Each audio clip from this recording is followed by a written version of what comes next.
So I get everything except Email the address? tape. Well, I'll give you my phone. Oh, you did? Huh, okay.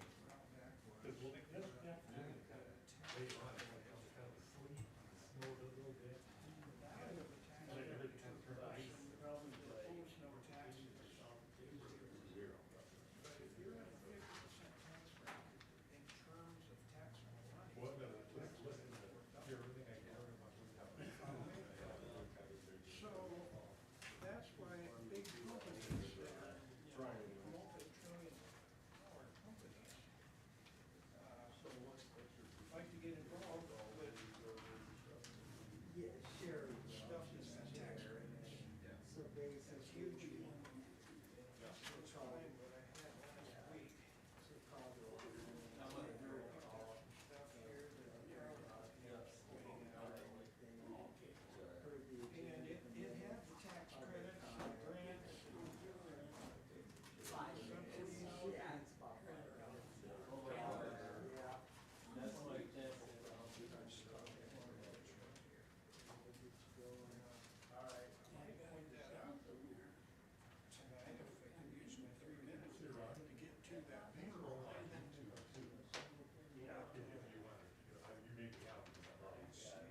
All right. Okay, so the time is 4 o'clock. If Ryan comes, he'll just sit down, that'd be fine. So before we get started, please put your cell phones on mute or vibrate, if you would, please. And I did not take a copy of our agenda, so I'm going to try and do it off the top of my head. I'll call the meeting to order at 4 o'clock, and we will have roll call as soon as Mr. Vetter gets back. The other thing I do want to say is if we have questions from the audience, I do ask that you come to the microphone because we have lots of folks who watch these meetings from home. So if you have a question, please come to the microphone. The other option is if you ask a short question, I can repeat it. So at least the audience or the people at home know what the question was. So go ahead with roll call, Gary. Healy. Here. Heine. Kettering. Here. Loest. Here. Nelson. Here. Welsh. Here. Catholic. Here. Burns. Here. And Hornstra. Here. All right. Conflict of interest. Does any participant have a conflict of interest they'd like to declare? We'll start with Robert. Burns, no. Kettering, no. Los, no. Do you have a conflict? No. Healy, no. Nelson, no. Catholic, no. Welsh, no. Don, I don't think yours is going to work because for some reason we can only have so many on. There. Oh, you got it to work. Oh, yeah, okay. So next is approval of the agenda. Are there any proposed amendments? If not, I entertain a motion to approve the agenda. I make a motion. Second. So I have a motion and a second to approve the agenda. Any discussion? All in favor, say aye. Aye. All opposed, nay. Motion carries. Agenda is approved. We also have minutes from February 8th. Are there any corrections? If not, entertain a motion to approve. So move. So I have a motion. Do I have a second? Second. Second. Any discussion? All in favor, say aye. Aye. Aye. All opposed, nay. I abstain. Motion carries. Minutes are approved with Kettering abstaining. At this time, we will take public comment. We do ask you to keep it to 3 minutes if at all possible, so we can keep our meeting moving along. So please state your name when you come to the microphone. I'm Ed Van Gerpen from Avon. I'm a county commissioner over there in Bonham County. And I'm the county commissioner because I beat the chairman of the board, who was an investor and a strong supporter of the wind energy in our area. And so I think that speaks volumes. Now, all of you on the board, or on this committee, you can put this ordinance together, but then it'll have to be presented to the county commissioners, right? For their approval. Yes. Okay. This morning I was gone for a little bit and I come home and got the mail and sitting in my easy chair and looking out the north window of my house and where I can see several towers, not a one was turning, not a one. I went to Wagner, came home at 1. There's 108 wind towers, 101. None of them are turning. So it's just not a reliable source of energy. I'd like to just mention a little bit on decommissioning. We were in California in the early 80s, and of course they were ahead of us on the wind energy thing.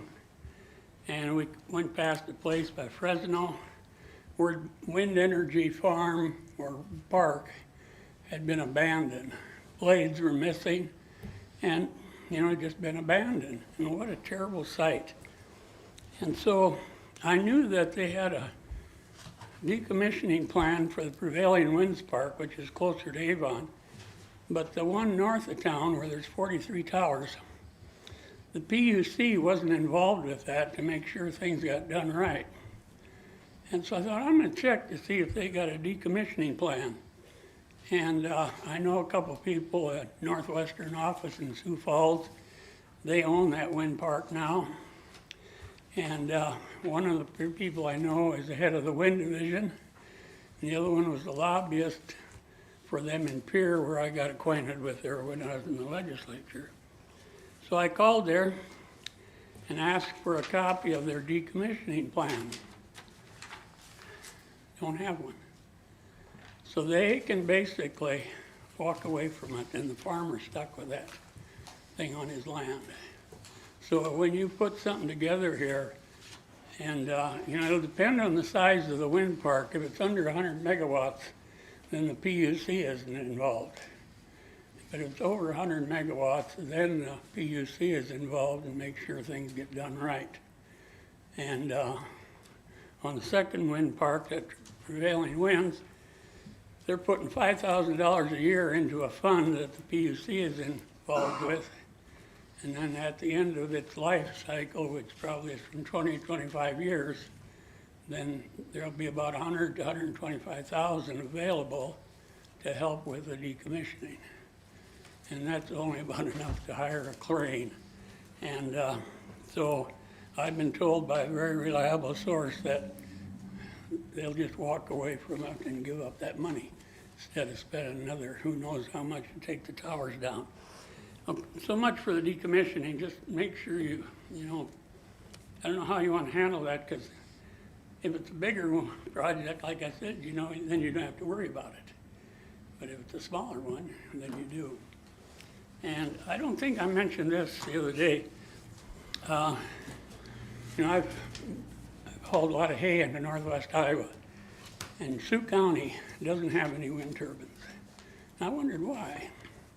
Well, I found out that the county commissioners have passed a resolution that if you had a wind tower on your land, you are responsible when it comes to at the end of its life to take it down and get the cement out of the ground and bring things back to normal.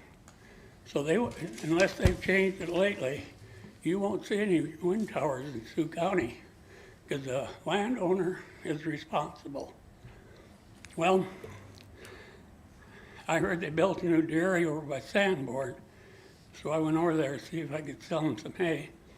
And I noticed there's wind towers over there, and that's a different county. And so I said to the dairyman, I says, what do you think of these? Oh, he said, it's been a real mess. A lot of Iowa's got a lot of tile in it, and, drain tile. But years ago, they didn't record it real good. And so he said they started plowing the wires in, and they would hit these drain tiles. And what a mess that was. And now he said the DENR has got guidelines when you put manure down, you gotta spike it in.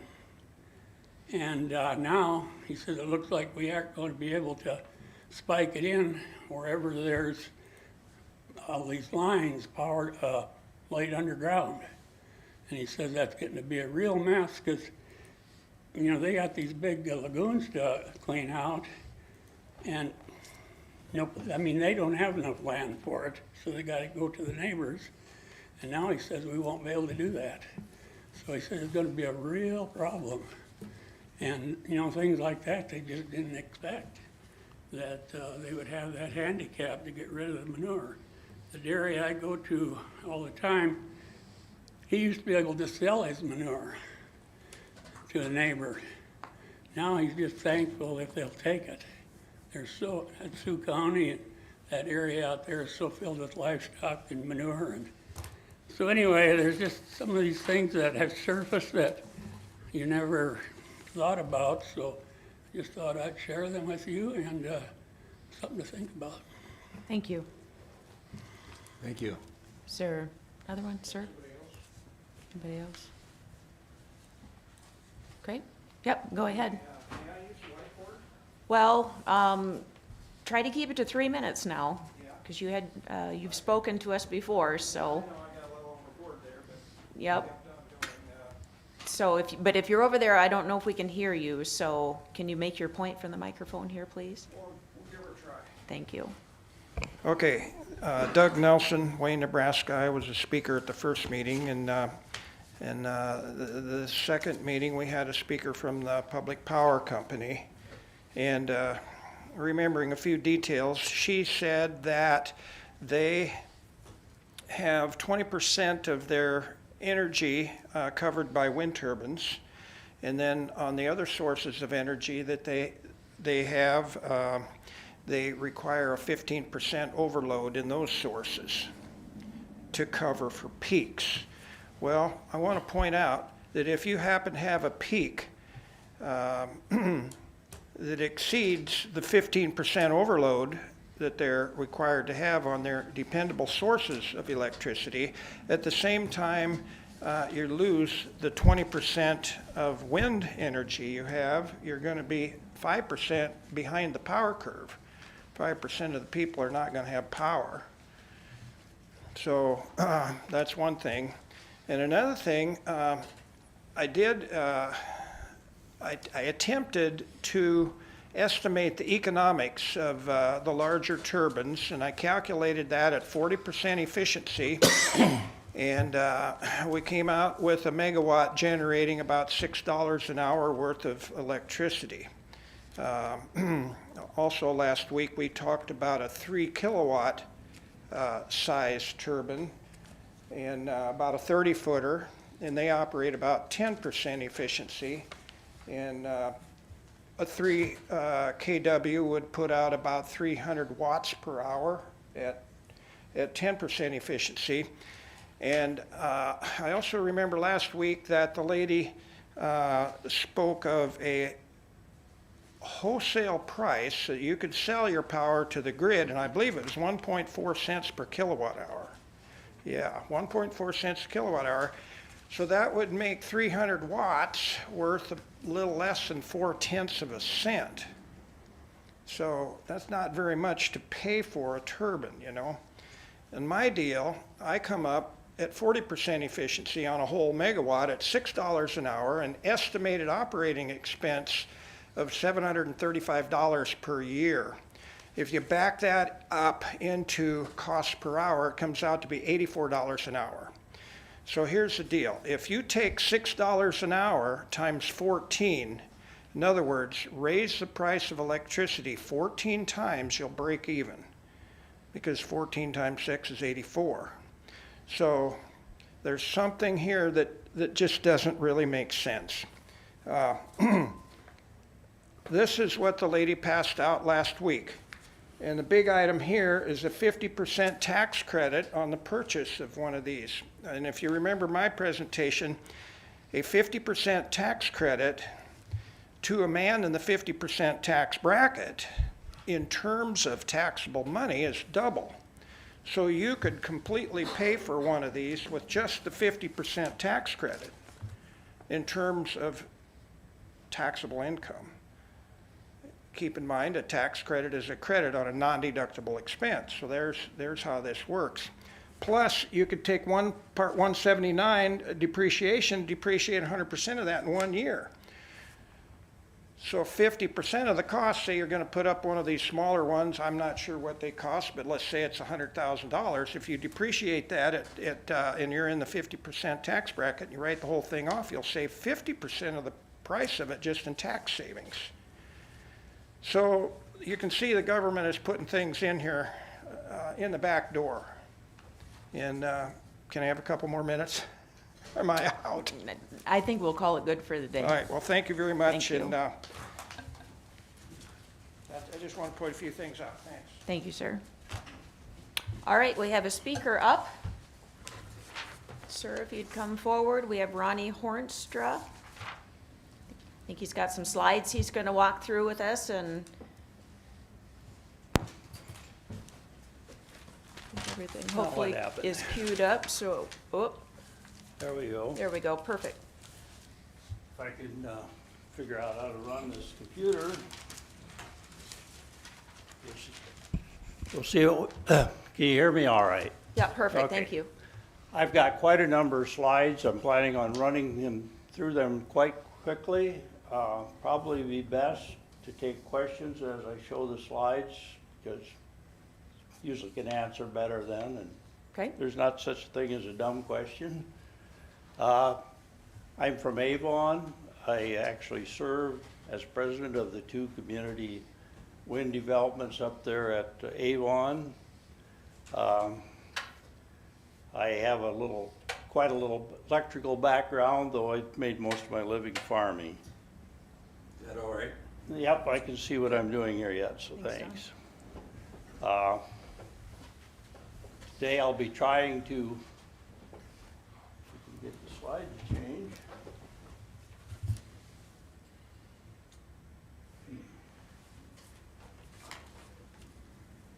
Well, it worked a little while ago.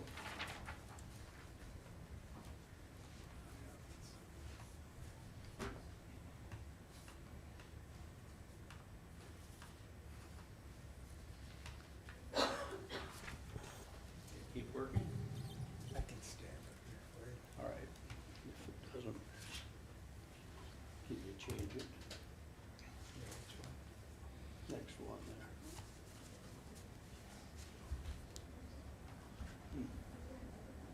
No go. Changed down here, but it didn't up there. Oh, I bet we're not duplicating or what?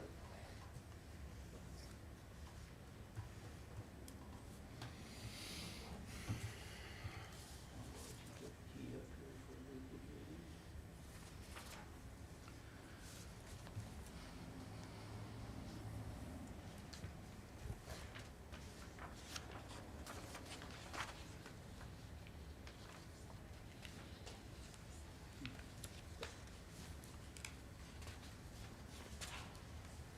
I think we probably. Maybe we need to start over.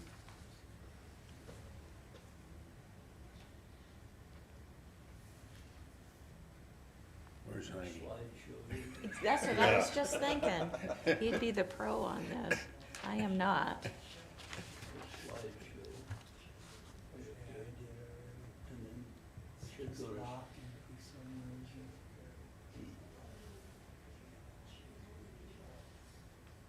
Well, can I answer any other questions while we're waiting here?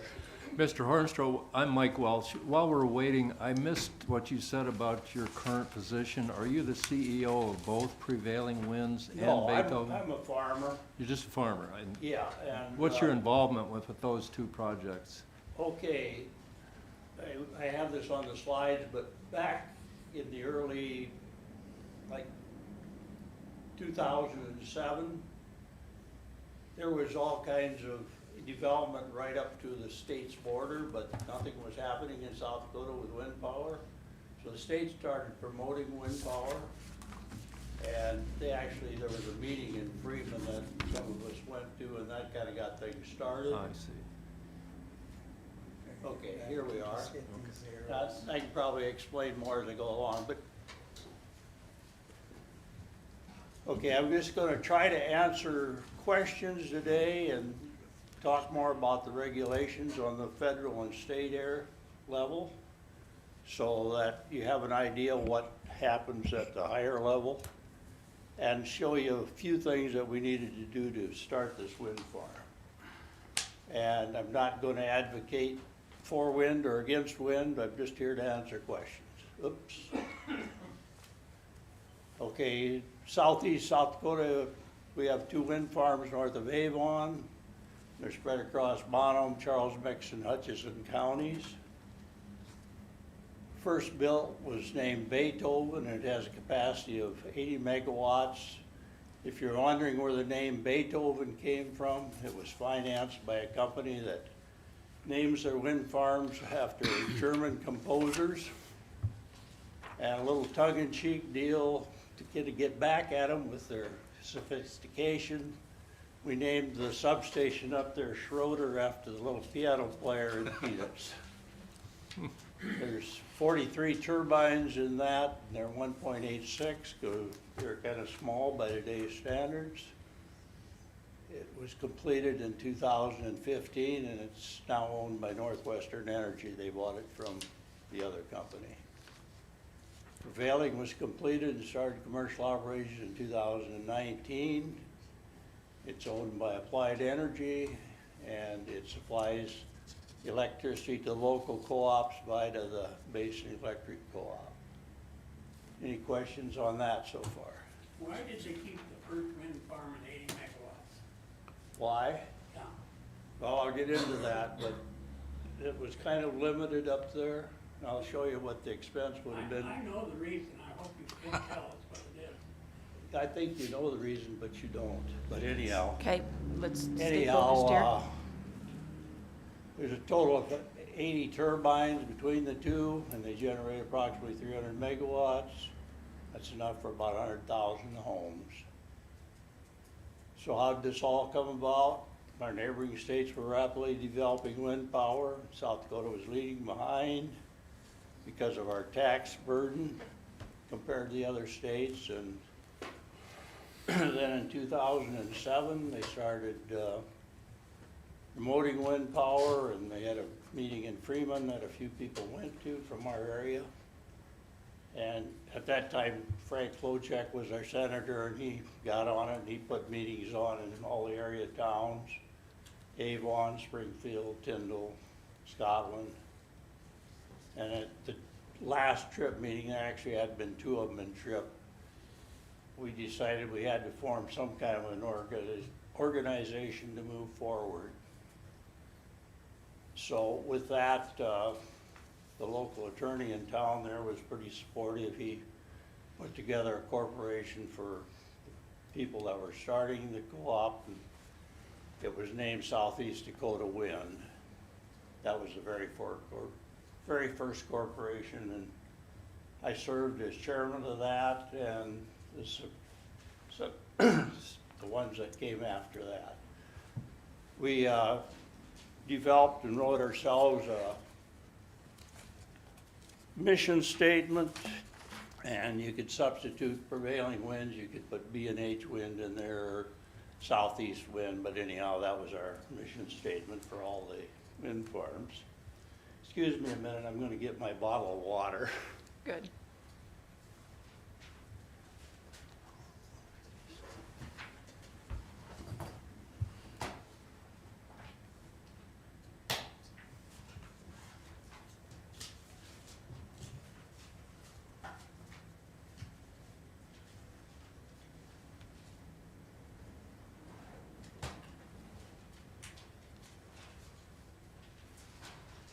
Sorry about that.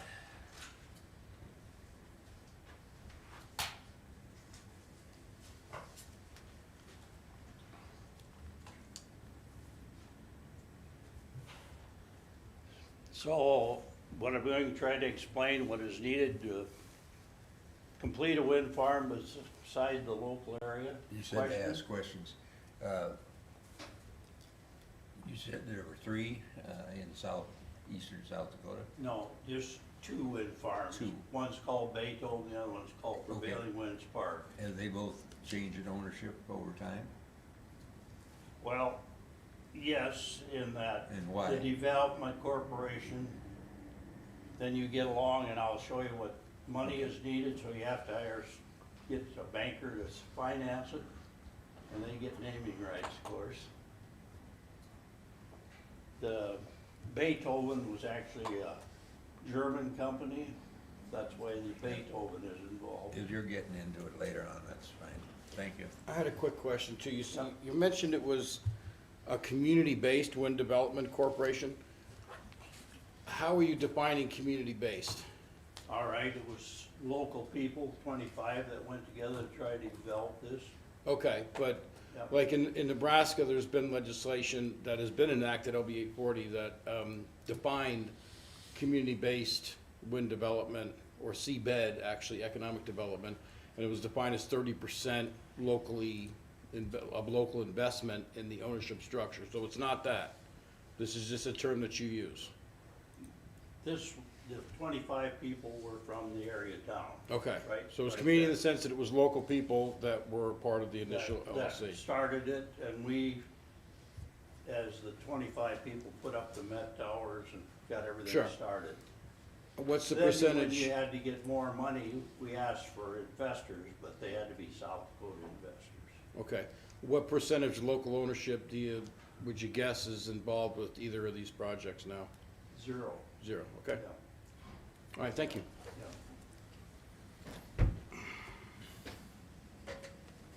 Okay, land leases, the land lease is basically between the wind farm and the landowners. That's the terminology. The state has some guidelines.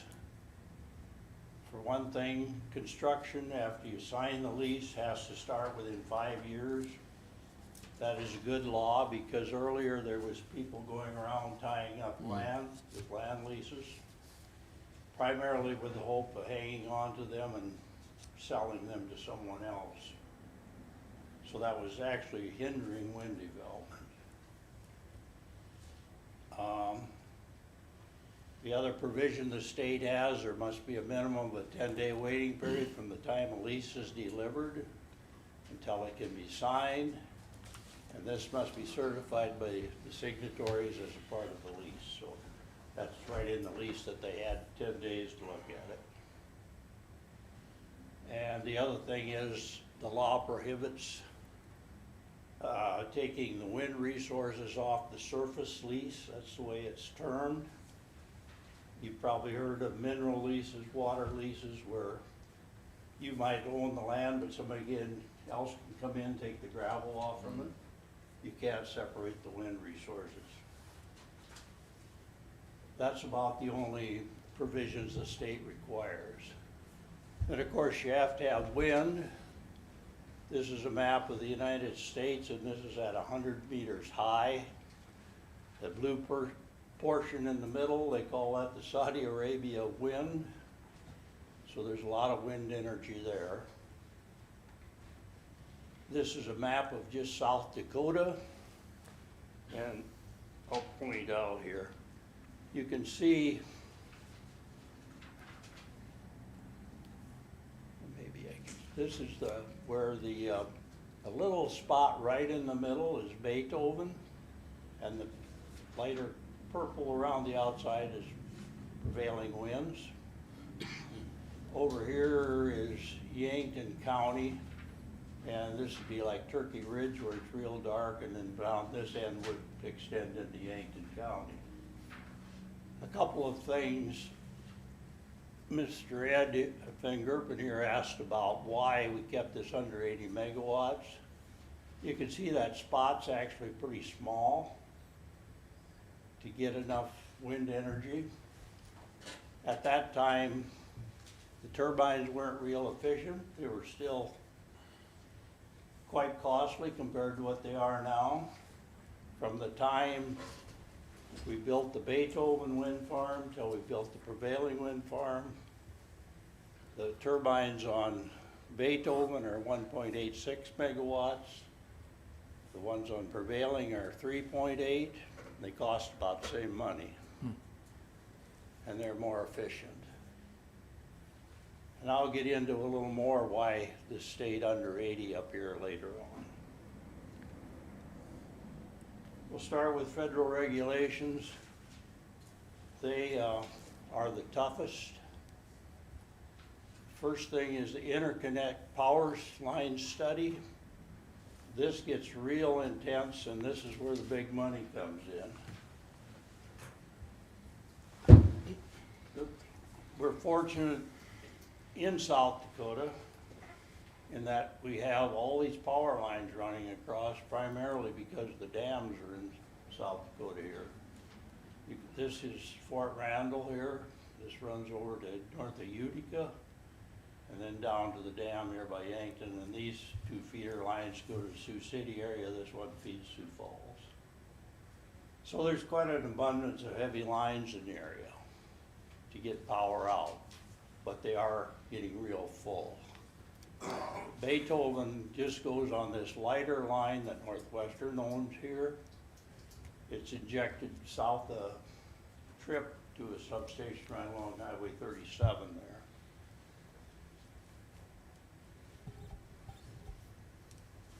Okay, the most expensive is the interconnect study.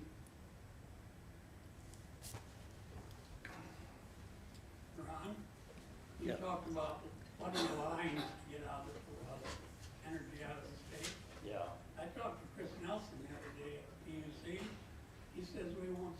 more wind turbine farms until we get more infrastructure to get the power out of here. Yeah, that's why I mentioned that they're pretty full already. Right. Yeah. So the lines have to come first before another wind farm is built. Yeah, yeah, we'll probably get into that a little bit here later, but anyhow, you need to apply to the, interconnect agency, which is SPP here. We actually go with WAPA up in this area yet, but it's all part of SPP. And the first thing you need to do is demonstrate site control.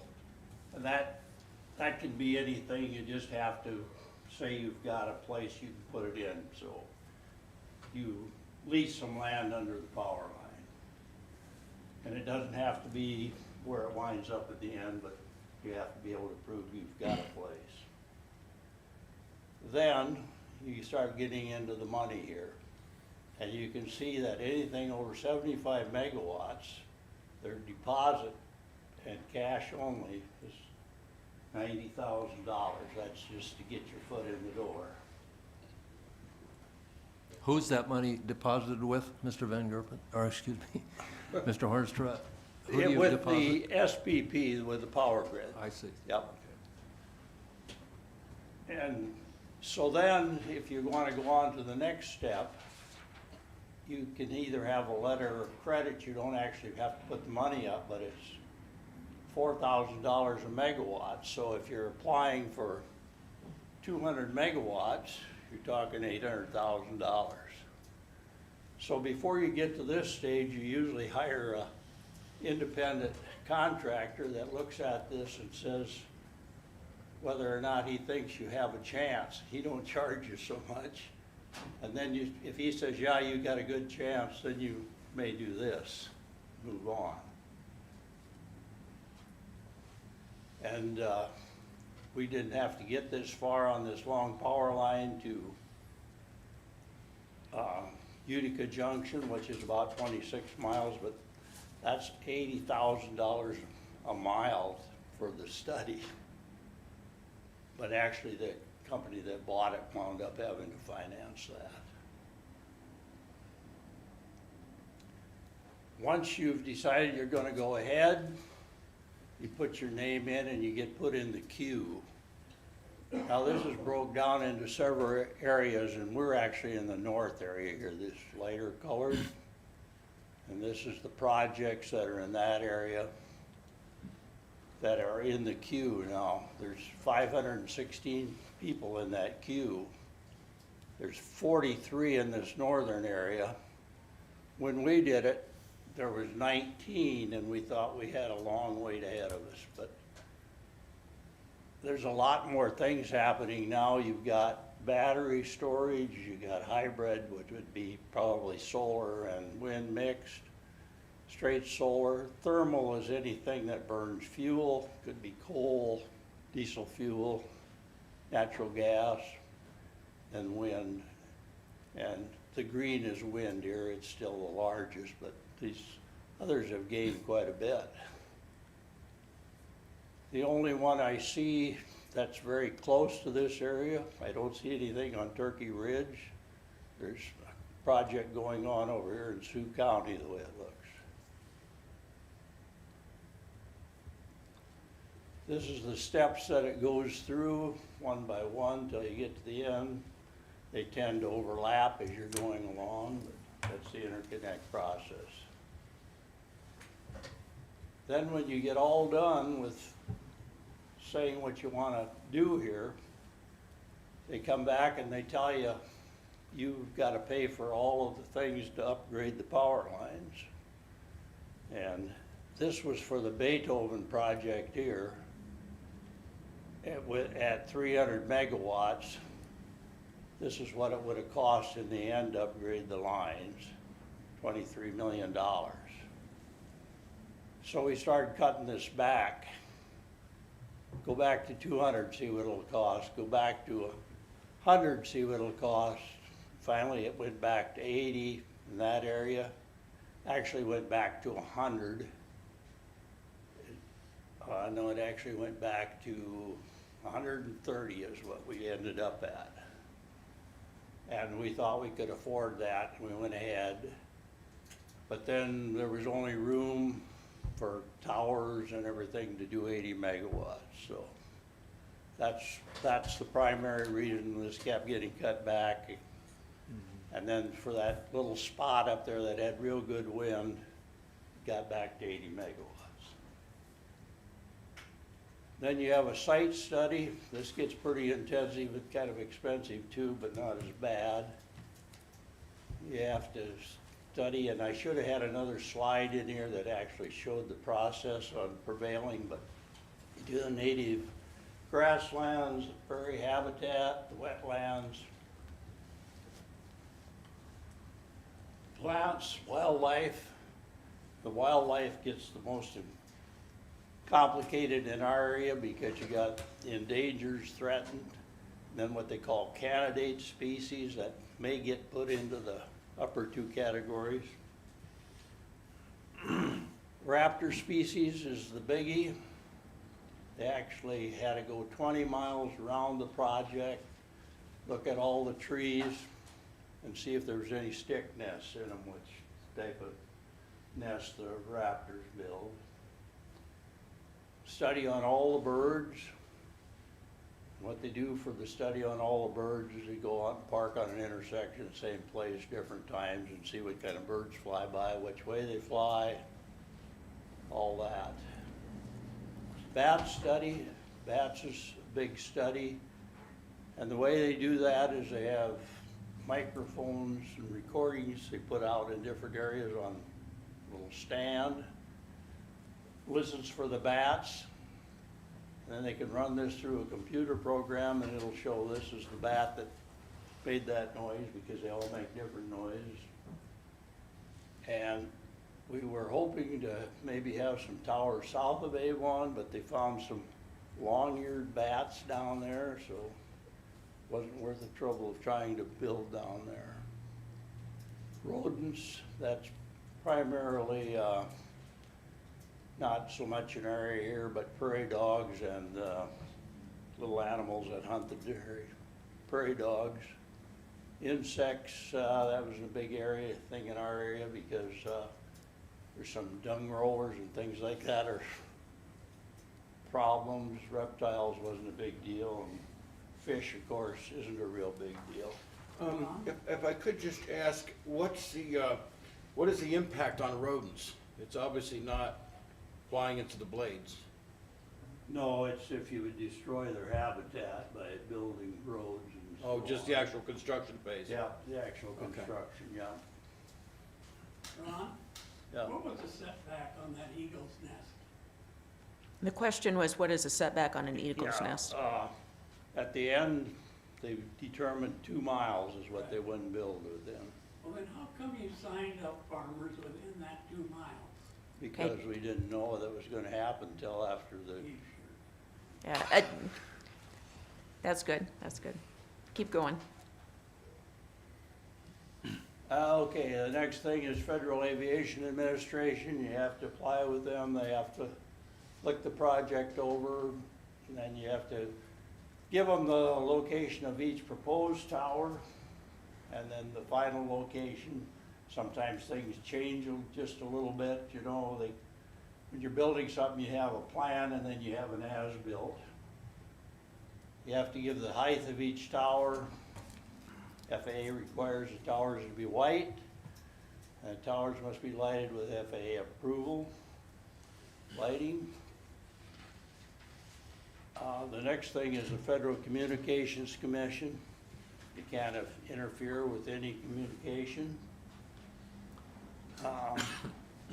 And usually where you build a wind farm up on hill, that's where the towers are at. Like this case, that's not in Yankton County, but Turkey Ridge is covered with towers up there, and that'd be part of this project if it was built in this county. You can't interfere with any communication systems. The big thing, you can't build a tower within about a quarter mile, it's in meters, but it's about a quarter mile of another existing transmission tower. And the other thing if you ever notice these towers, even close to Yankton here, they have the little dishes up on them. There's a signal coming out of there that's about like a beam of light that goes to another tower. There's microwave towers. This is a picture of some of the paths that the towers are. There's would be a tower, and there's one over here. It's shooting to this one. It's shooting it on. That's just a few that were up there. The beams that are coming across prevailing winds. There's actually 31 different beams coming across up there that you have to avoid. That lists where they're relaying between. And you have to have the Department of Defense look it over. And this is actually, the center of this would have been Beethoven. This was the one for Beethoven, but a lot of the stuff we could use that we did for Beethoven, we could use for prevailing because they're one on top of the other. And so they had to say no impact on air defense and homeland security radars. And then archaeology, that's a fairly big one. A mile all the way around the project. This is actually the wind farm. They went a mile all the way around that. And then the power line over here to Utica Junction, that's a mile on each side of that had to be studied. And this is just the part of the project, but then they put a grade on each square mile up there so that if, say, somebody's gonna go in here and start doing something for a tower, it's got a red mark on it, so they gotta go back to the book and see what could be in that area so they avoid it or take care of it. One thing I thought was kind of interesting, this came up and they wanted to see if they could find the 51 mile post on the route from Yankton to Fort James, and I never heard of Fort James. There's supposed to be a mile post up there someplace. On the state level, projects over 100 megawatts have to be cited by the PUC. Anything over 5 has to be, PUC has to be given notice before you construct. Just on the surveys, quick question.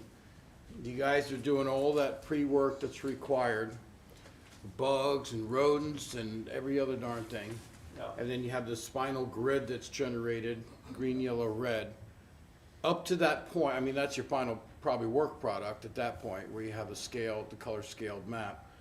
Has humanity had any consideration in that process thus far?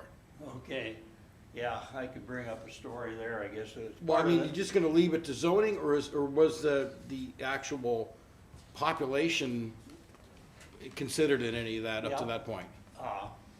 One thing that had to happen is the native culture had to be involved. So the medicine man and his delegation had to come and go over the whole site.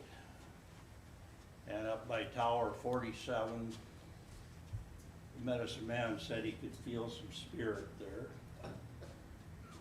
So, I guess to make the long story short, it costs a little to have him take care of that. So the federal regulations, you had about 6 steps there. Do they apply to everything above 100 megawatts, or do they not have a, Everything over 100 megawatts. for the federal too? So if it was, say, 80, you wouldn't have to do all the things for What's the that? federal? If it was only an 80 megawatt, did you still had to do that for all the federal? I guess Yeah. where I'm looking at Right, is, yeah, you still, so does it go down to like 50, like if I put in 10 megawatts, do I have to go through those 6? I couldn't answer You could- that okay, without that's fine. researching it, but yeah, we had to do it for Beethoven, Okay. and I don't know I guess I couldn't actually say that maybe when we applied, we were thinking it was gonna be bigger than 80, but it had to get done anyhow. Right, yeah, yeah, The okay. first box that was checkable on that form was 2 megawatt. Was 2? Yeah. Okay. Thank you for noting that. Okay, go ahead, thank you. And the guidelines pertaining to land leases, of course, you have to have bonding on the project like you do pretty much all the projects. Guarantee for resources of decommissioning, a decommissioning plan, and environmental impact statements. And there's stipulations regarding construction like there is with all construction, you know, they're gonna put silt dams in the ditches and all that kind of stuff. Land and road restoration is all part of it. Shadow flicker, the noise level, ice detection. Probably wonder what ice detection is, but if there gets to be ice on the blades, they can't be running because they might throw that ice quite a ways. Post-construction monitoring. I know like the bird study had to go, they just quit on Prevailing here not too long ago. And the gal that was doing that said she was working at Turkey Ridge at the same time, so there's something going on over there. And then your decommissioning plan, that's another thing. Here, I just pulled this one up. This is one page out of 100 and some of the decommissioning plan for Prevailing. And it just gives the details on what they think stuff would be worth and what it's gonna cost to take it out. And if you go down here, the decommissioning, it'd be 4 million and something. 70% of the salvage value is 2 million and some, so the difference between the two is that, and comes at $20,000 a turbine. Now, as this time goes on, the state evaluates what the wind farm is worth and charges accordingly, is my understanding.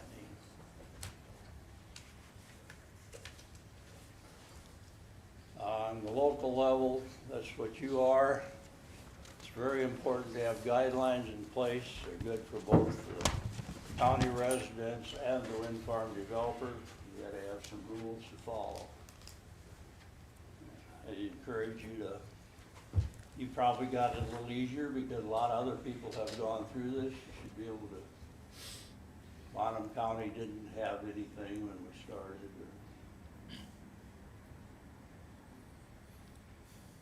And assuming a wind farm is built, where does the power go and who pays the bills and what are some of the benefits? This here is the latest, they call this a request for proposal. This is what came about when we built our Prevailing. They had put out a request for proposal. They were looking for 400 megawatts. We figured we could give them 200. The other 200 went to a different wind farm, but we actually built the wind farm to do 220. But their obligation is for 200. You can see it's basically details there on you. Put in your bid what you can offer for power and what you want to get paid for it. This is our latest one. It has to be in by February 21st. This is SPP. Everybody in this area is connected together. All the power lines in that area are running at the same cycle, same place on the sine wave. So it's a pretty redundant system that actually be a long ways, but power could travel from down here clear up to here. And that actually helped with Beethoven and Prevailing, in that when WAPA, which was just a small area up here, joined SPP, we went from a possibility of 6 customers up here to 60, so we had 10-fold customers that we could try to sell power to.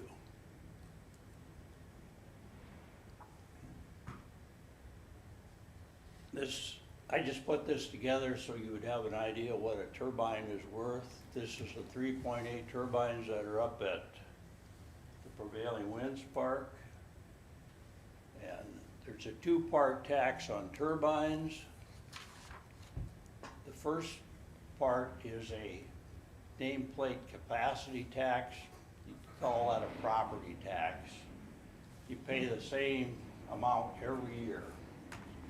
For every kilowatt thing is rated at on the nameplate, you pay $3. Basically a property tax. And then there's a production tax. There's a meter at every tower. It says how much power the tower's generated for the year, and you pay 0.0045 cents per kilowatt. That looks like a pretty small number, but there's a lot of kilowatts. So the nameplate capacity tax is $3. If you were running at, I figured these at 48%, that's what we thought the project would run. It's been running a little better than that at times, so that amounts to $11,400, like a property tax. Half of that goes to the county, half of it goes to the schools. And then this is the capacity tax. And this, the other one won't vary, but this would vary if this went up and down. So at this small amount, this would still amount to $7,190. The county gets 10%, the schools get 10%, the state takes 80%. That's all. So the new taxes on that one turbine is $18,000 a year. That, most of that would stay in the county, like the $8,000 would go to the state. Now I took these off from a spreadsheet and they don't show up too well, but the schools, between the $5,700 they would get on the nameplate, and this would be the tax from the capacity, from the one that's more like a income tax, that adds up to $6,419. The school gets that every year, but the problem came about, and when we built the wind farms, and we're building the wind farms, this stayed 100% to the school. But the legislature changed this, that the school still gets this much money every year, but when you get down to year 6 here, they start saying, well, 20% of that's local efforts, we'll lower the state aid that much, and then 60%, then 40, then 20, so it peters out. But the total direct benefit in the first 9 years is this much to the school. We went to Pier and fought this because we worked hard to get these turbines into the school districts. And of course, we're kind of a voice crying in the wilderness when you're in a rural area that the Sioux Falls and the Rapid Cities, they have a little more clout, but this amount of money still goes into the educational fund every year. So this is a 30-year totals on 3.8. State would be taking in 172,000, the county 192, the schools 192,000 also, except that would go through the whole state after the first 9 years. the local school district would still be getting a portion of it back, but not the full amount. And the landowner would, is the biggie here. We tried to get as much money back into the local area as we could, so that's the way we worked it out. The landowner gets $400 a megawatt, get a $5,000 installation fee and an inflation factor of 1.5%, but that's just on our project. That would be up on anybody else's project to work out the details. Can I ask a question? Yes, Okay, so all the numbers that you have up there were they the projections when you were starting? And then if those were the projections, do you have anything to compare what actually they ended up being? if I understood your sense? question correctly, it was, are these projections that I have up there? Right. No, these are actuals. So these are actually after Yes, the fact? right. Okay, Yep, thank you. these are actuals. And one follow-up, Mr. Hornstra, this is Mike Welch. So after 9 years, am I correct that no tax revenue goes to the county? No, the county never changes. And the school portion, the same amount goes to the schools, but after 9 years, it gets spread over the whole state instead of just the local district. And they lose state aid. What? School loses state aid. Well, no, the project pays just as much to the school yet as they did before, but as I was showing there, the first year, 20% gets counted as local effort, so you lose that much state aid. And then after year 10, you lose all of that state aid, but your dollars stay the same because you're just getting them from a different source. Any other questions on that? So then there's no advantage with the wind farm, because you're getting less state aid equal to what the wind farm is paying the school. Say that again? You're getting less state aid equal to the amount of money that the wind farm is paying the school. Yeah, so the school doesn't lose anything. It No, stays the but they same. don't have an advantage with the wind farm. No, but we tried to fight it in Pier, but Well- we couldn't even get that many local people there to help us support us. Do you So have a this is question? the tax dollars that are every year on that one wind tower that come back into the state. What's your question, sir? So when the schools get the money from the wind tower project that you had up there, the graph, do they request less money from the county then? No, That's just gravy, more money for the county. that's more gravy, but my argument on it was that if in Yankton, South Dakota, somebody comes in here and builds a factory, who's gonna get the tax money off it? The school's gonna get a lot of that. So if we build $50 million worth of wind farm up there, shouldn't the local schools get a little more of that?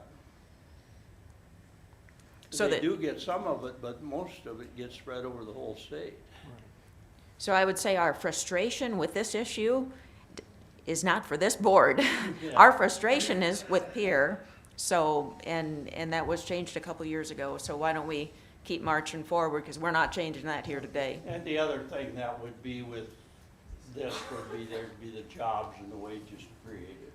But it is a reality, isn't it? Yes, absolutely it a is. reality, so the local people are gonna lose out. The local people may get less of their portion, but the state is a big winner in the total picture of dollars. And how does the state pay the schools What I mean is, per student? I Right? understand that, but the dollars are still going into the state funds and thereby reducing your total tax burden. I wanted to show you a little bit. Mike, did you have a question? Oh, I had a question, talking about the finances. This is part of the removal of the units, if that would be the situation. And 20,000 was a number that was used. Yeah. I'm afraid I didn't hear that well. Oh. I was referring to another number on the previous slide there about the removal of the units, and 20,000 was the last number on the page, if I recall. And that just seems to be a small number to remove one of those units with everything that would be required, concrete and all that. And Well- maybe I misinterpreted it. or Well, something. there was several numbers on there. One was what they thought it would cost to remove it, and then the next number was 70% of the salvage value.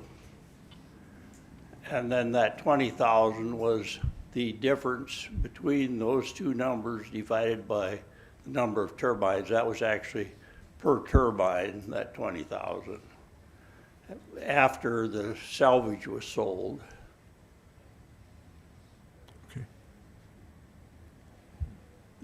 There's a lot of dollars worth of salvage there with the copper and the steel, and that stuff should pretty much retain its value. It goes up and down, of course. Any of us that haul junk off know that, but. A good share of it too is not recyclable though also, correct? Pardon? A good share of it is not recyclable. Well, most of it is. Most of it's steel and copper, and there's some aluminum within the tower. The blades, I don't know. I don't think, right now, I don't think they make any money or probably lose money. And I could have brought some slides of cutting up the blades, and they haul them over somewhere in Iowa where they ground up to put in concrete, but there's a lot of stuff in those blades besides just the fiberglass. There's copper and there's cardboard in there. There's balsa wood in there. Okay. Thank you. What I wanted to show you here, and this is, I'll bring just one of these up here if I can. Maybe I can, maybe I can't.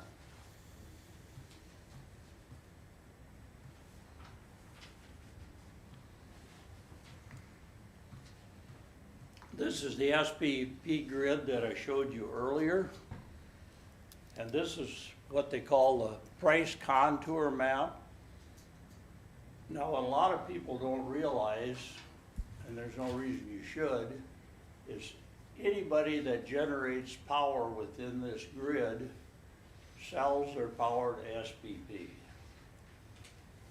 Northwestern owns their power facility there north of Avon. AE has the other one to sell it to Basin, but it all gets sold to SPP. And then they reallocate it out and they give money back to the end consumer. The other thing a lot of people don't know is that power gets priced every 5 minutes. If you watch this map, every 5 minutes it'll change colors up there. There it just did. That's how often the price of power changes. The day ahead, it's called, you can see up here where it says day ahead. We could pull that slide up, but the wind farms north of Avon, one day ahead of, like today, they're bidding for tomorrow. They'll say, tomorrow we can produce this many megawatts and we want this much money for it. So then as SPP, and they're located in Little Rock, Arkansas down here. And that's another story why SPP got even started, but there's a big bauxite deposit there, and during World War II, they needed to make aluminum, and they needed a lot of electricity for that. There was not enough electricity there, so they started hooking this together to get enough electricity to make aluminum. Make a long story short there, just changed prices again. Anyhow, you bid a day ahead what you're gonna sell your power for. Then as SPP starts their day off, they start it with the cheapest power, picking up on that, buying that, and as the day goes on, or if there's a restriction, they'll come up. Right now, the price of power, if I could draw this down here.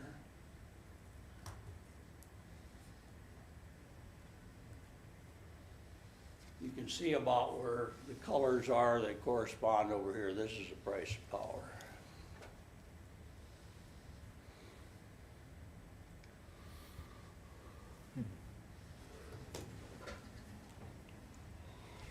And just with your arrow, pick out one of those lines. I'm having trouble reading the numbers on them. These? Yeah, any one of those. Okay, that's prices per megawatt. So, and actually, see down here, they get negative even. So we're looking at 16 to 20 or 20 to 30 dollars? Yeah, right in this area, I'm Per a little megawatt? colorblind, so something like that. Yeah, that's cheap. Yeah, power is really pretty inexpensive on the wholesale level. A lot of the cost of running a electrical company isn't the electricity, it's the trucks and the men and the poles and the lines. Yeah, the retail They're would be probably buying. 140.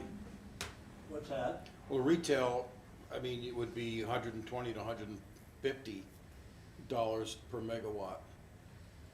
To, like you said, it's the gap between the lines and the people and the profit and all that stuff too. But There, the price just changed again, but it didn't change very much. Yeah, we'll, see if we can go back here.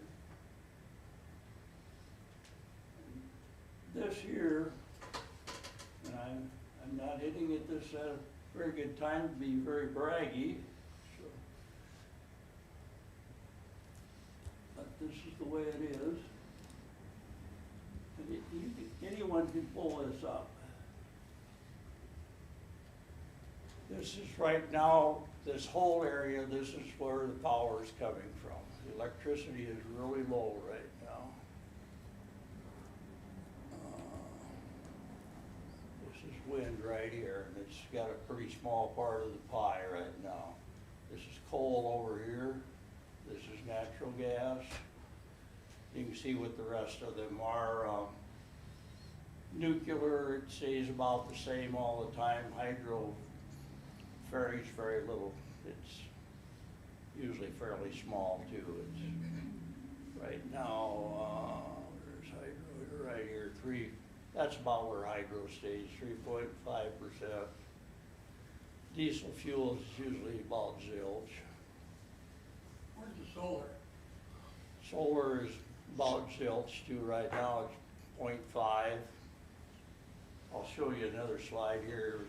Solar stays very small in this area. It'll probably be picking up over the years, but right now it's very small. And anyone can pull this up anytime. Just put SPP in your search engine and it'll show you this. You can look at it anytime you want. Nothing's secret or.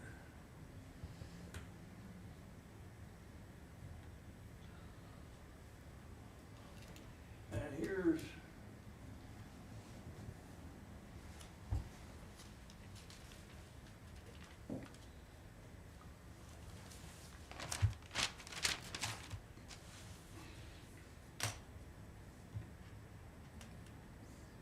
well, I'm having a hard time getting that, but now let me get this up here better.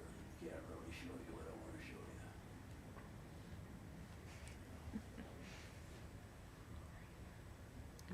There we go. This is the SPP entire grid. This here is their anticipated load. They anticipate this out for a week in advance.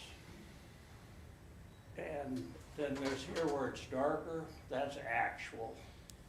That's about as bad as they ever get. They usually hit it really close, but the weather probably changed a little more than what they thought today. The bottom, this here big swinging one here is wind power. And here's another example that I don't know if I've ever seen it that bad before, but it's usually right here you can see, or it's a double line. That's actual and this was anticipated. So you can see they could hit that very close. If we would have been up here, I could have over half of the pie would be wind power, which is not unusual, but you can see how much it goes up and down. And this is solar down here, so solar is a very small amount.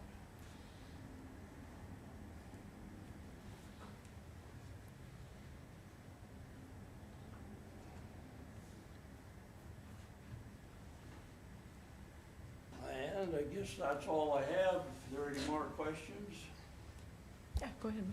Well, I was just interested, you live in Avon, or you live? No, I live on a farm actually south, so I'm How actually many- quite a ways from the wind farm. I was gonna ask you how far you were from a unit. So- No, I'm a long ways, unfortunately. I would really like to have one, but my property's pretty low to start with. And we had hoped there would be some south of town, but it didn't work out with the wind energy was so much more north of town there that we had a Met Tower south of town there for a while, but it just didn't compare with the energy that was north of town. Do you have, thank you, do you have one of the actual agreements that you use or was used with I with the don't have one owners? with me. Okay.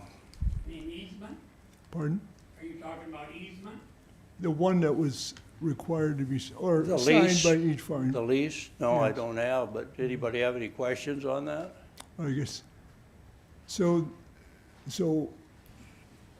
they can be reviewed and they're not to be disclosed? What's the story on those where you end up with not being able to discuss them with anyone else? That provision is in there if there's some proprietary procedure or something that they don't want disclosed, but as far as, I could give you a copy of the lease if I could do that. You could go through it. The lease is only on the wind energy. And like I said earlier, you can't separate it from the land. So if you sell the land, you can't keep the wind rights. That goes with the land. It's only a lease on the wind, and then if you have a tower on there, of course, the wind farm doesn't own the property, they just lease the property. Of course, there's a mortgage on the wind tower, and all the wind property is mortgaged, but that's no different than if I had a tractor that was mortgaged and I had it on somebody else's property. It's mortgaged to somebody else.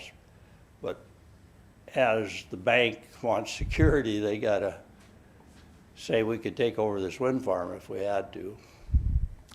Does that include the entire property that you may have at that site then? No, it doesn't have anything to do with the land. Only say there's a tower there, they would mortgage the tower.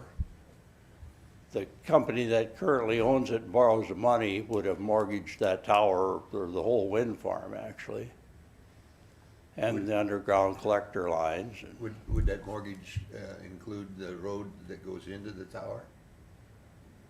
No, that's just leased property. Okay. But the lease would carry through. The next owner couldn't say, no, you can't go in there anymore. That's basically an easement, right?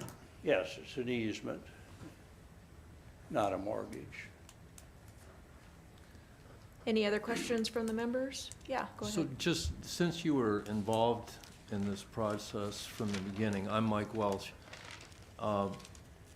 Tell us a little bit about the community involvement and the community's feelings regarding the wind project and how that stands today.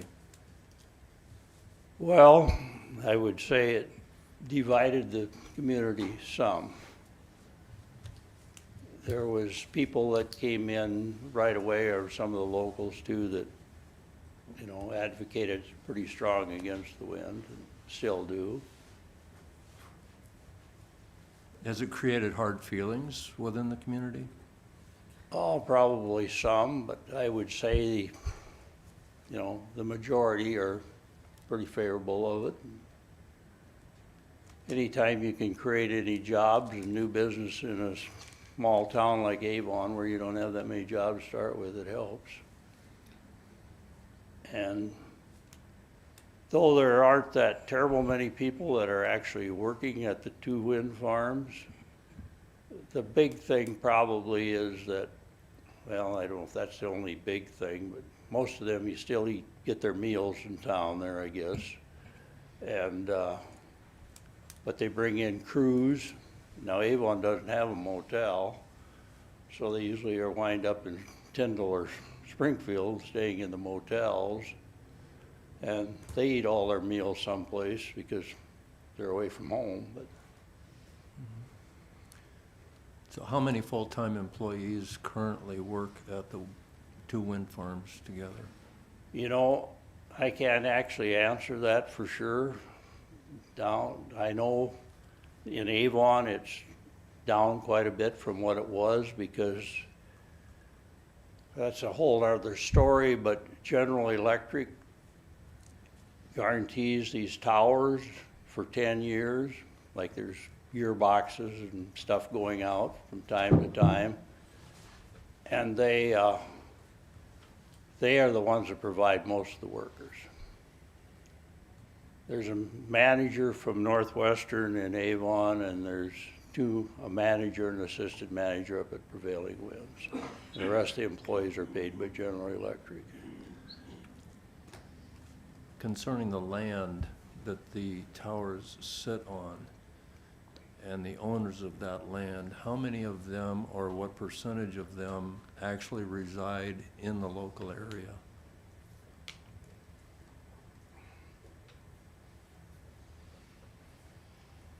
I'd have to do a little research, I guess, to give you an actual number on that. I was pretty much involved in a lot of the leases, and there were quite a few that had to be sent away to Could other you give us people to maybe sign. just a ballpark estimate of how many of the, how many local landowners are receiving rent payments?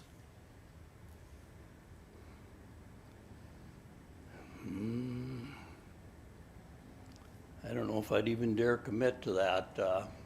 I would say the majority, but Okay. there are quite a number of payments involved, not just the tower with generating wind. There's also Beethoven, I don't know, Prevailing Winds has 4 permanent Met towers. Everybody gets a payment for that being on their property. These towers are there to measure the wind, because General Electric says, well, if you got this much wind, you should generate this much electricity, so that's there to verify whether their towers are performing. How tall are the towers that are in those wind parks? Oh, 300 and some feet to the hub. Do you know what the current state of technology is in terms of how tall towers are that are being installed currently? Well, no, I don't. There's some out in the ocean that are humongous, and they probably get to be more on land that way too. But Okay. you have to jump through the FAA hoops too, and the radar hoops, so there's a limit there. Okay. That's all I These, have. these towers are actually pretty large at Beethoven. There's only 2 wind farms in the United States that have this tower on, so. I'm sorry, could you repeat that? There are only 2 wind farms in the United States that have this larger towers, these 3.8s. Oh, is that right? Okay. So 300 feet is the typical, 300 feet or less would be the typical height That's the hub. at the hub. And I know they're Everything making is some today measured that in- are 500. Right. Yeah. Everything is measured in meters, the wind speed and everything, it's all meters. Mike Healy, did you have a question? No, you're good? Okay. Any other questions? Laura? Gary, can Yes. you coordinate and get copies of the presentation for the task force? Yep, we'll take care of that and I'd like to give you the website. review it. I'm not that smart. It takes a while. Well, I have and one like I said, And then Laura's got that SPP website, anybody, if you got a computer or cell phone or anything, you can look that up. And he can email me even a lease copy if you want. We'll get that out to everyone too. All right. As a matter of education for any group, this one or any other, is it possible to get tours of Beethoven or Prevailing Winds? I would think that could be arranged, at least on a limited basis. That was part of what we did do with the Bridgeville Wind Farm. We had a bus load go up to the Wessington Springs area up in there and look at towers. And I didn't get into that, but when we were starting this thing as a community project and wanted to do it as well as we could, there was groups of us actually traveled over into Minnesota and Iowa and talked to the farmers and different things over there to see what their beefs were with them. And Laura, did you have a Okay, question? I just had a quick question. So you did not have any zoning in place when those two wind farms were built, is that right? no, Okay, so zoning got put in place. after that? No, as they were being built. Oh, I see. Okay. So then, so just thinking back on,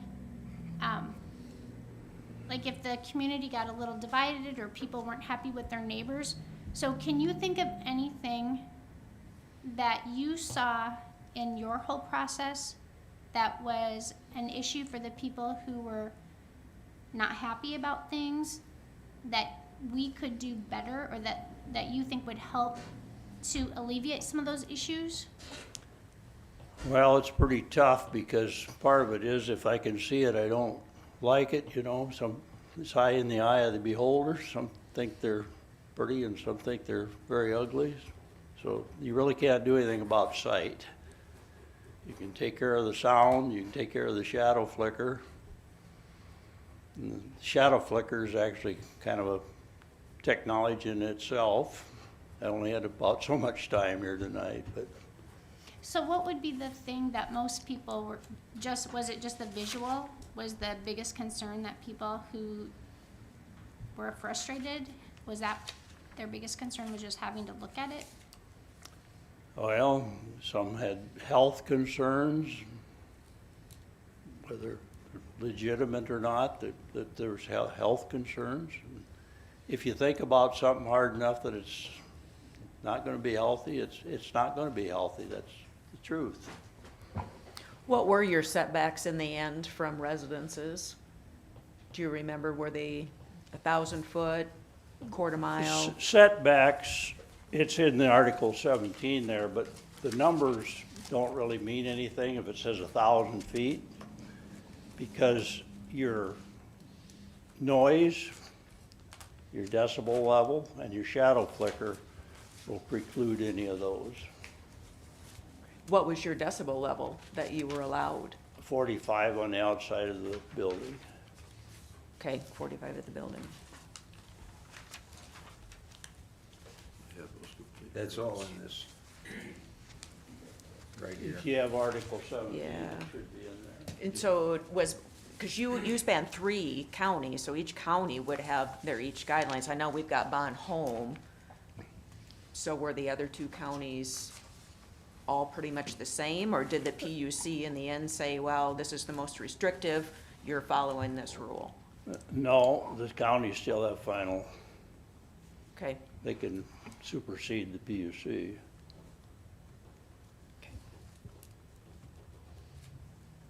Robert, did you have something? Yeah, just a couple quick things. You did confirm my thoughts about the jobs. I know there's obviously a construction phase that occurs with these, setting them up. Typically, it's pretty specialized, and people are coming in from out of states that do just this. They go from job to job. Yeah.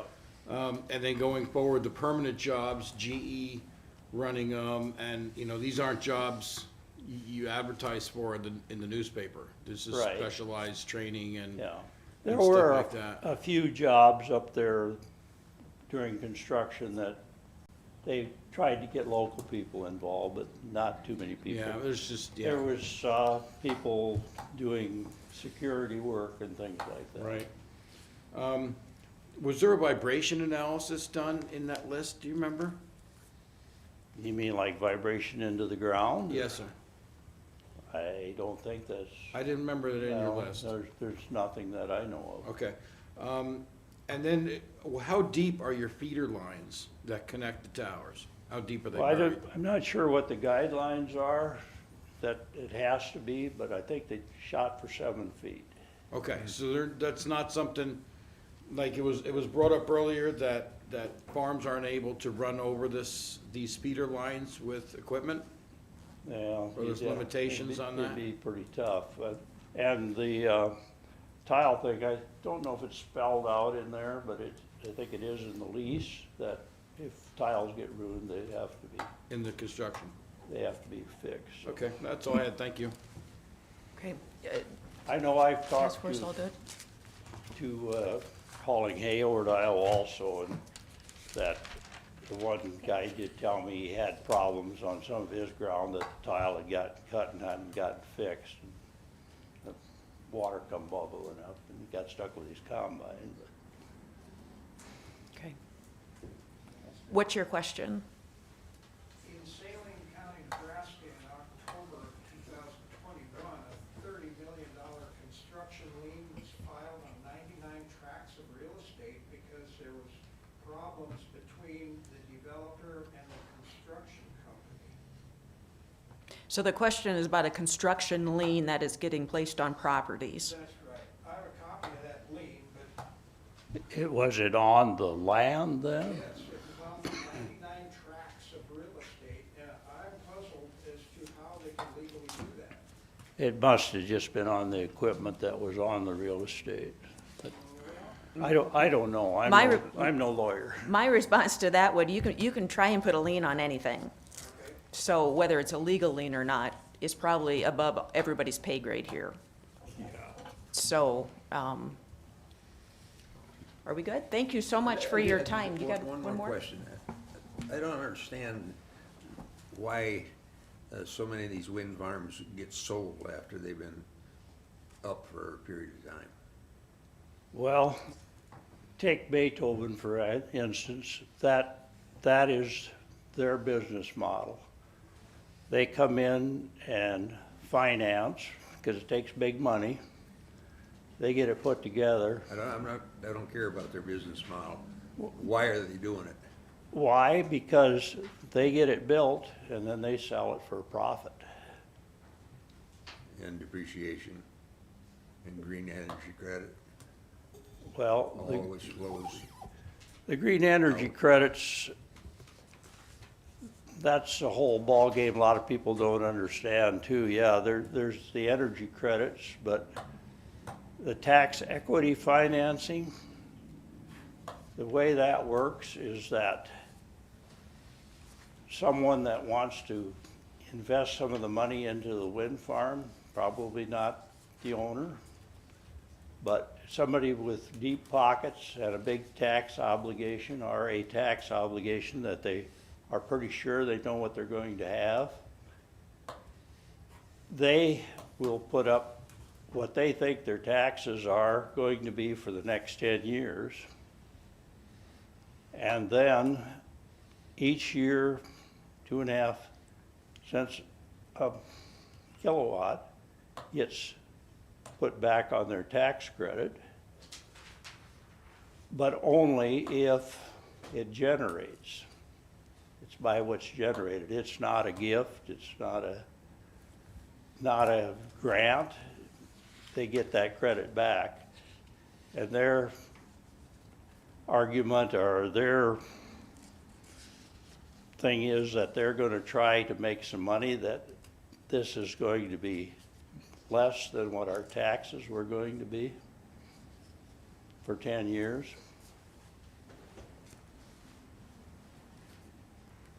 And so if we all disagree with that, your phone, it should go to Thune and Rounds and Dusty Johnson, because they, Yeah, the, right. how Yeah. those are set up, because that, again, that's not even a state level deal, that's a federal deal, so. And you- I'm not saying it's right or wrong, but if you've got an Right. issue with it, that's Yeah. where you should lodge your complaints. And we all carry these cell phones anymore. And just a little tidbit here before I quit, is they're one of the, how much power do you think a cell phone takes, smartphone?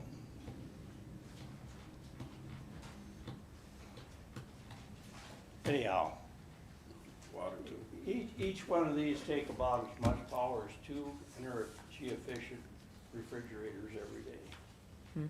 And you say, well, that's not possible, because I plug it in and it don't take much power, but it's all the inner towers that are broadcasting around the country that are burning lots of power, so. Yep.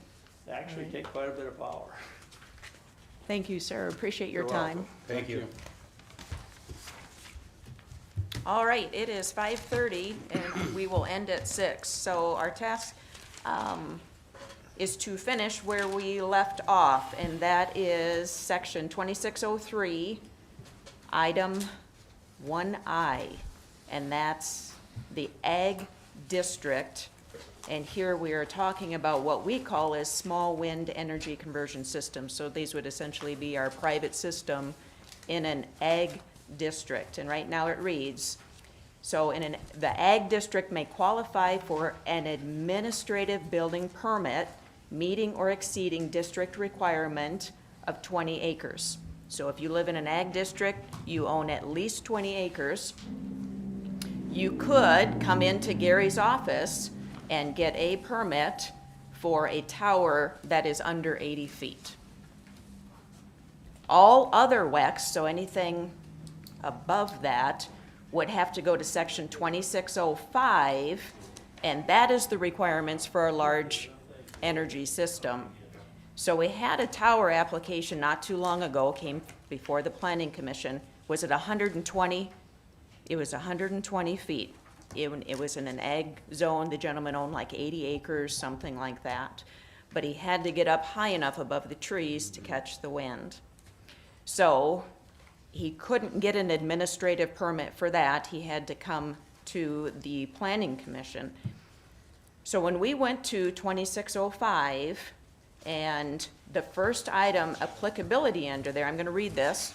The requirements of these regulations shall apply to all WECs facilities, including private facilities, with a single tower of greater than 80 feet, rated capacity of more than 100 kilowatts, and used primarily for off-site consumption of power. So we were in a pickle, the "and" word. So that's where our conflict is, and we do need to correct this when we go through. So we looked at that, and we approved his application with only following the private requirements of the previous section, which is 2603. We did not require him to follow all of 2605, which is much more involved. You're looking at the road access and studies, et cetera, because we felt there was a contradiction in that. So I think the question before us right now, first, is 80 foot the number we should keep in I for a private? I would say no. That's, you have a double restriction there. You've got a setback based on height and then a limit to height. So it's kind of a redundant standard with regards to tower height. Berge is a major US manufacturer of these small wind turbines, and 80, 100, 120 foot towers, all pretty standard equipment anymore. I would, if you have that much territory that many acres, I don't think there's a height limit needed. It just beyond the setback, the 1.1. I don't see the need to even limit that. Other thoughts on that? I know I had sent out kind of what some of these other counties are doing. Clay County accessory, which would be this, they have a minimum, like a low ground clearance. Their maximum height is none. Turner County, I don't believe anything less than 75 feet. And I don't think they identified any maximum height, none. Lincoln County, maximum height, none. So there are several counties for private that they don't have a height limit. They're allowed. I concur with that, but I think the 20-acre lot size is also an issue, That big? that big.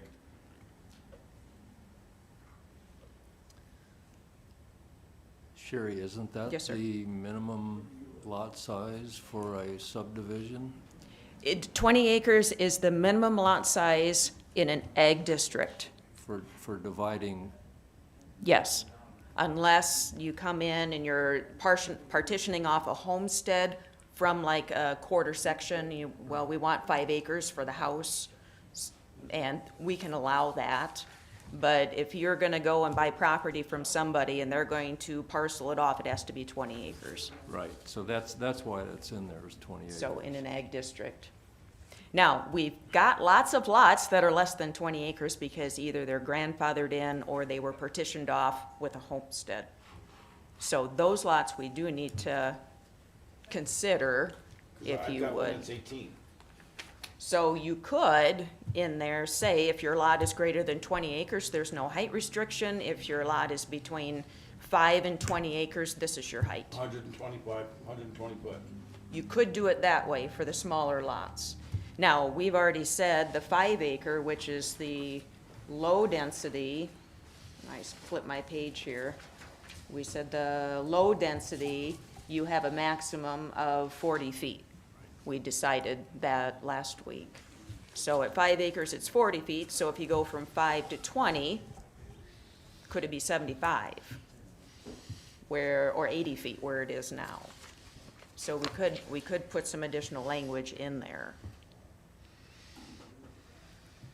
I would think that it would be a advantage to, I wouldn't say advantage, but just good to have at least some height restriction in there. Who knows what may surface in the future. How about a ratio like we had before?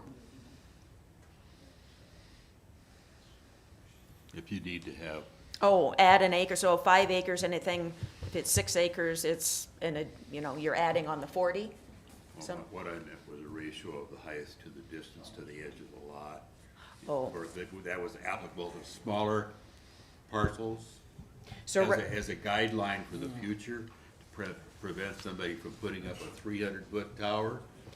so We right, have something in place. yep, so right now, if you go to section 2, setbacks apply to everything above it.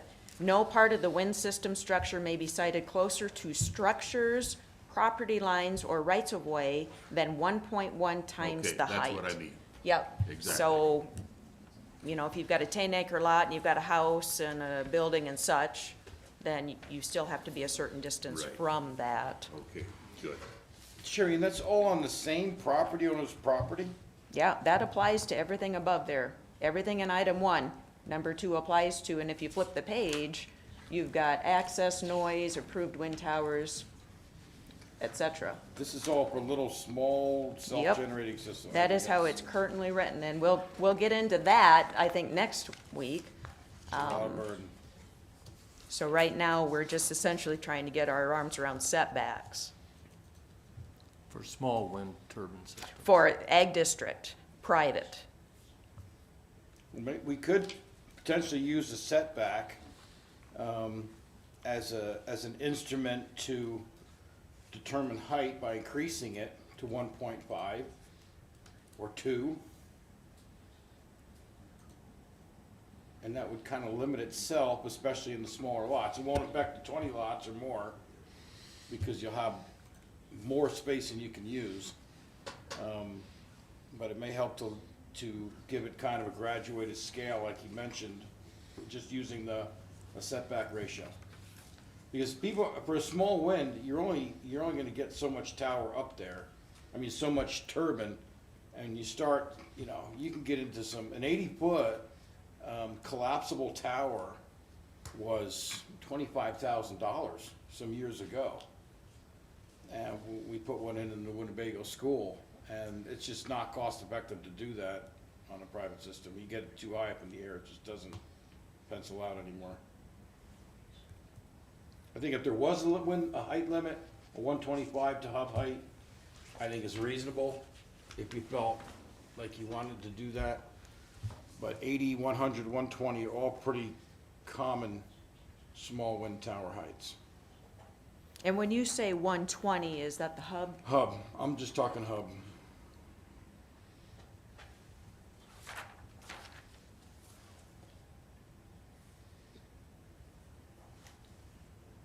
Any thoughts? We're, at present moment, we're only talking about land that is zoned agricultural. Correct, correct. And so that does not include any of the land probably south of Highway 50, except maybe some rare exceptions, wouldn't that be? Very little. Very little. On the west side of the county. Now, on the east side of the county, lots of farmland, flat, lots of farmland. Right. So, but the west side, gosh, I mean, if there's ag out there, it's way out there. Because everything pretty close, within 3 miles of the city of Yankton or 2 is rural transitional or something. Right. I think I kind of agree with Mike and Jean that there needs to be some sort of a height restriction stated. So, Not just, so yeah, for anything from 5 to 20 in Yes. ag? yes. Can you bring that up, Gary, on Yeah, I can bring up the zoning map. I think I agree with that too, Sherry. Except you could go up to 120 feet, because then that would cover like the one that was the problem too. If we made it just a little bit taller.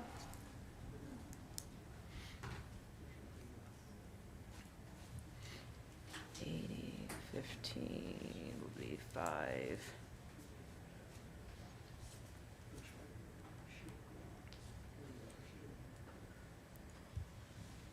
Five, 15 would be 40, and 75 would be so if you put in there something about to Jean's graduated proposal, so for every acre over 5 acres, you can add 5 feet. So by time you have 15 times 5, that's 75, so 40 plus 75 is 115. And then when you get to 20, you're at 120.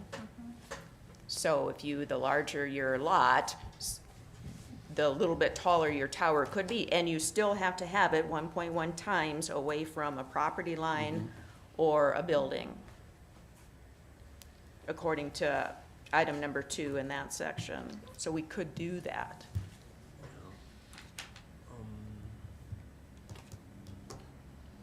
Rob mentioned maybe going to 2 times for the setback, 2 times. Well, if they the were height. gonna do like that, and I would support that approach, is to just have a graduated height that adds a little bit for the size of the acre plus a 1.1. I would envision, if you didn't wanna have a height requirement, it can limit itself by increasing the setback from the property line. But I don't think you'd need to do both. So you can see there that the egg doesn't start until above the North Highway and then way out west past the highway going up. So anything not colored is ag? Yeah. Or the city of Yankton. The city of Yankton's not Yeah, colored it's- either, so. But so it's all up here and over here. So I'll refresh your memory, when you look at a 20-acre lot, if there was nothing on the lot, no houses or anything, your 110% setback, you could have a tower that's 1,350 foot in the center of that 20-acre square. If you put a house, it would obviously limit that. So if you went 2 times, I mean, that, you could have a pretty good-sized tower if you had a bare lot that's 18 acres. I don't think we should do that. So if you went with the graduation, whereas, well, we think 40 foot on a 5-acre lot is acceptable, and we think 120, and we should probably talk about that, because you said that's hub height, not total height, and 120 here, then if you did the 5 foot, you're trying to be fair between the 5-acre and the 20-acre. Now we have, One of the questions I would have is, are these conditional use permits required for these? And Cor- I would say, should they be, which then that would provide an opportunity for the neighbors to see what's going on, if they so desired, and also a discussion. Maybe the party wouldn't be interested in going quite as high if there was an issue, as versus just walking into Gary. So I would be, correct, right now, everything's a conditional use unless it's in an ag district, private, less than 80 feet, okay, and 20 acres. okay. So That's I the would only say- thing that's permitted. Okay, so it does require, conditional use permit, even what we're talking about here. Well, we haven't clarified that yet. Okay? Yep.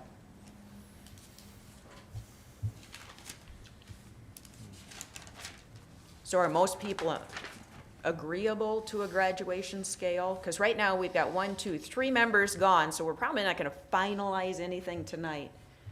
But is that agreeable to the rest of us here?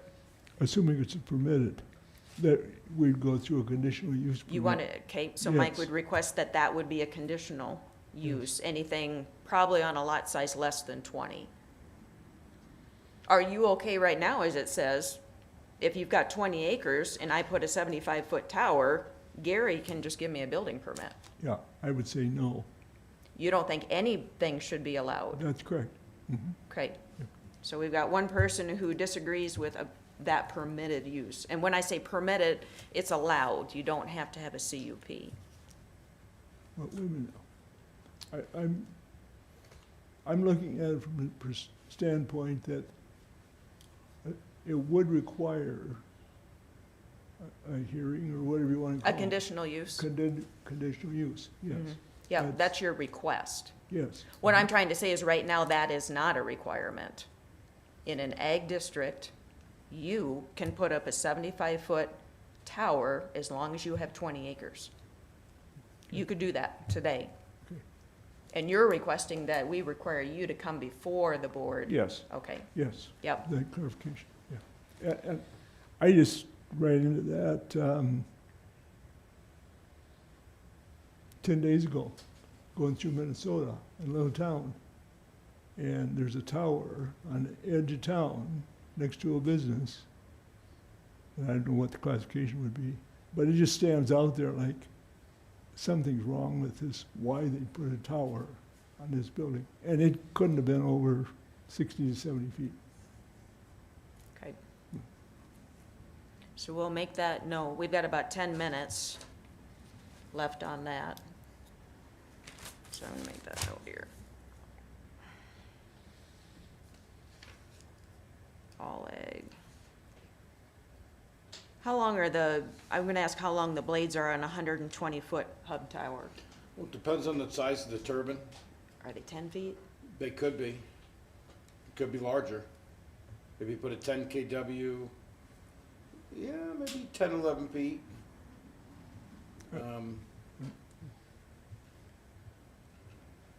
What?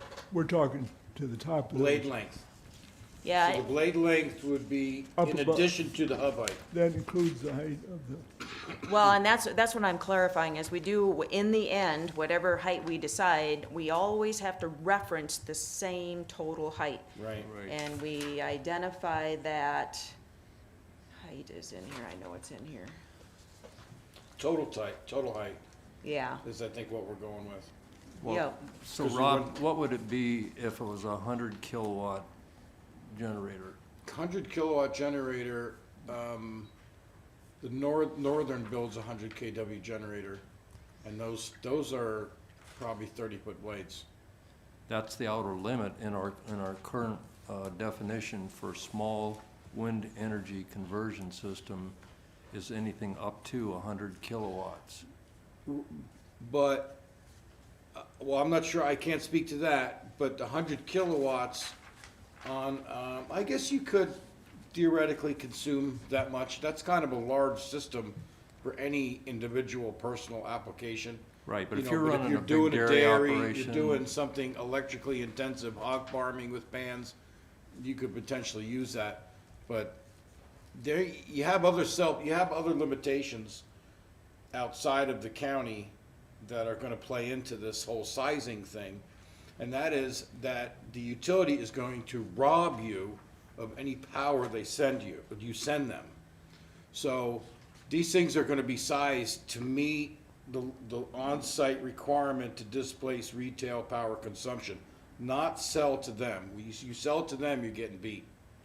The idea is to replace retail purchases. Right. So 100 kW wind that's a lot of production for personal use. Right, what I'm getting at is I think we have to always consider the upper limit on these things, because as I say, it'd be nice if everybody used common sense, but they don't. And so, if you had a 120-foot tower, hub height, you could potentially have a 30-foot radius blade. Well, you could put, in that case, you could put a 120-foot hub height, and just to be extra sure, 135-foot total height, and allow 15-foot. Well, yeah, but as Sherry points out, we have to always be, the definitions in here are always about the WECS. And that is total height, not hub height. And so it's the height of the hub plus the outer limit of blade height. That's in order to keep consistent with our definitions in the zoning regulation. And so I don't think you could then throw in another. Well, both are defined and both are used. If we want to be consistent in the language, we could just, I mean, I would suggest adding 15 feet to what we think is an acceptable hub height and come up with the same kind of number, if that makes sense to do that. Yeah. But we don't have to, we might want to just keep a couple things in balance here. We got personal freedom on the one side and being overly restrictive on the other. We've had one application, because where people come in and ask to do this is gonna give us the feedback that we don't have. One guy comes in to ask for a wind permit, and it's exactly in the cracks that aren't covered. You know, go figure, for all the thought and effort that went into trying to figure out what can happen, and, you know, it still misses. It's Murphy's Law. So, I think some reasonable rules for safety. We want to let these things, I mean, at any level, we want to let people have the right to do it as long as they're not, you know, messing with their neighbor. You know, and that's the challenge. But I don't think we need to overthink it. We've got 4 minutes. Yep, I was gonna say, so just one last note on that. Small is defined as less than 100 kilowatts, whereas in the solar ordinance we just passed, we use 50. And one of the reasons we use 50 was kind of the size it would end up being. And also, if it's above 50, there's an agreement between BY Electric, Basin Electric, where you've got to sell your power if you're connected to the grid. If you're not connected to the grid, it doesn't matter, but it's kind of a tipping point there, so that's I one would reason we see, went with 50. in order because there is a 100 kW turbine out there. Northern Equipment makes it, and there's one in western Nebraska. I would be fine with reducing the small wind limit to 50 kW as well. Okay, so that's something we should consider at the next meeting, so We'll continue our discussion on the acreage between 5 and 20 and above 20, et cetera. And then we're gonna have to get into the large system setbacks. And I think next meeting we'll probably have time to start talking about, the big things to me are gonna be the setbacks, the noise, the flicker effects. Those are the things that reach out and touch people. Will we get to decommissioning next meeting? No, no. I don't think we have a speaker next meeting, do we, Gary? No, I think we're gonna be pretty involved with looking at what's currently in the ordinance and seeing what needs to be changed. If you look at our decibel level compared to some of the other counties, we're much higher than some of the other counties and such. Listening to the different speakers that we've had and reading the information that's been sent out indicates to me that I don't have a good grip of what we should do. What I would like to suggest, and I don't know whether it'll work, but I would like to suggest that we take the 2 or 3 wind farms that are close to us and select 4 or 5 people that have towers on it, and same number of people that don't, that are in the same geographic area, and talk to them about what the issues are and whether they're for or against or what, because I look at a wind farm across the lake from me, it's probably, I don't know, 30, 60, 100 towers, and in the wintertime it's pretty because it's like Christmas. But I probably wouldn't like to be sitting right next to one. I think we need an in-depth understanding, maybe you all got it, but I don't, of the finances of this. There's a lot of difference in what people propose between the proponents of wind power and the people that we need to know. Because if there isn't any financial reason for it, there isn't any reason for it other than energy. Question? If I could, just a quick comment, it's kind of based on something you just said, Sherry. You made a comment about something like 50 kilowatt for solar because of space. And I would caution you, if space is the concern, deal in space, if kilowatts is concerned, kilowatts, because this technology is gonna change, whether it's solar or wind or whatever. And what amount of space that generates 50 or 100 kilowatts today might generate 200 or 400 kilowatts tomorrow. And this same applies for the financial aspects. Those are all going to change. So, like you said earlier, Sherry, we aren't the financials, we aren't controlling tax credits, we aren't controlling leases. So we need to concentrate on those physical aspects. Financial end, somebody's got to do their own due diligence to know if it makes financial sense. That's not a zoning issue in my opinion. So that audience member had commented that looking at the technology today, it's going to change and it could get more efficient, so the footprint could change in the future. And it's not, so we shouldn't really focus on also financials because those will change as well. So really it's focusing on how does it influence the neighborhood? Yes. Did I sum that up decent for you? Yes. Okay. I didn't do it as well as you did, but, Just so. quick comment on what you were, to follow up what you were saying, there are kind of 2 classes of people that are involved here. Participants, non-participants, and you brought that out in your survey. Other counties differentiate in the setbacks between those getting paid and those who aren't. And I think we should follow that pattern. Yep, they do. So, all right. And I Time think being- go it ahead. sounds like we'll probably need to schedule one meeting ahead of the 22nd, probably for the 29th at the same time. Does that work, or? Oh, go Or ahead do you and do the think we'll be- 22nd, 29th? Yeah. At least the 29th? Yeah, there'll be at least 2 more meetings. Okay, so I'll go ahead and send that out. Thank you. Any other comments before we close out? All right, that being said, any final public comments? All right, I entertain a motion to adjourn. So moved. Motion be adjourned. Everybody wants to. Do I have a second? Second. Okay. All right, Gary, you pick somebody. I got All it. in favor, say aye. Aye. Aye. All opposed, nay. Motion carries. We are adjourned. Thanks, everyone, for coming.